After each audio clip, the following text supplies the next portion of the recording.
महामाये श्रीपीठे सुरपूजिते शङ्खचक्रगदाहस्ते महालक्ष्मी नमोऽस्तुते।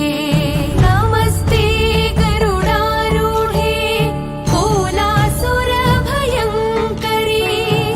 सर्वपापहरे देवी महालक्ष्मी नमोऽस्तुते। सर्वज्ञे सर्ववरदे सर्वदुष्टभयङ्करी सर्वदुःखहरे देवी महालक्ष्मी नमोऽस्तुते।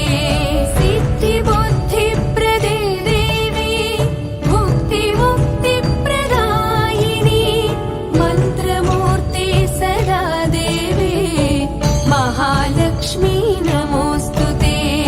आद्यन्तरहिते देवी आदिशक्तिमहेश्वरी योगज्ञे योगसम्भूते महालक्ष्मी नमोऽस्तुते।